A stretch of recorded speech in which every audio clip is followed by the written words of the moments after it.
Since it's just about Christmas time, I wanted to make a snowflake out of the Sawblade.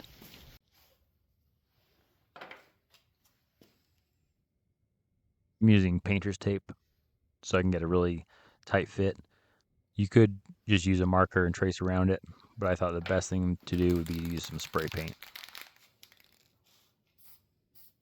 It's important that you spray from the top instead of from the sides. If you go from the side, you might get some paint underneath the snowflake where you don't want it.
So I was wondering if these saw blades, if they're heat treated or not.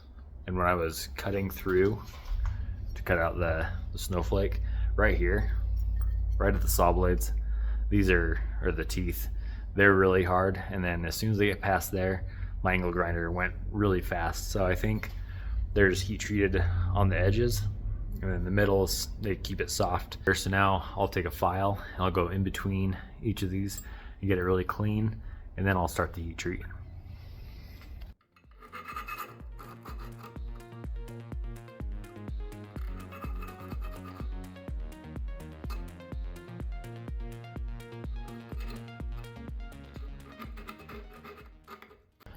Actually, what I'm gonna do first is I'm gonna use the belt grinder to shape them up a little bit more and see if I can get between, and then whatever I can't do with the belt grinder, then I'll take the files to it.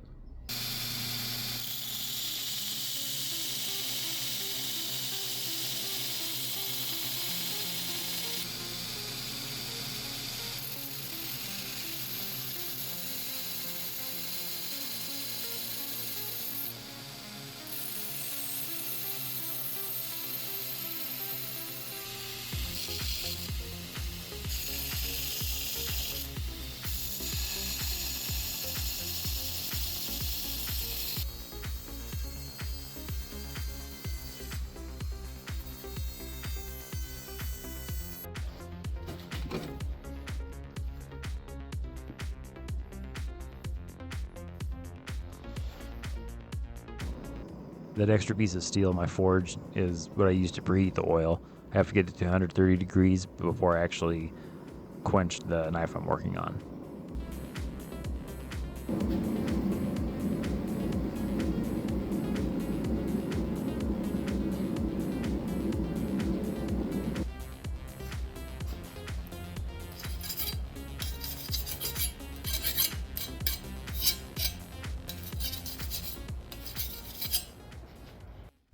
I didn't want it just to be a plain snowflake, so I'm going to be printing out some stars and spray painting over the stars so they really stand out once I rip them off. And if you don't have a Cricut, you can just print them out and cut them and put glue or tape on them to hold them while you spray paint. But since I have a Cricut, that's what I'm going to use.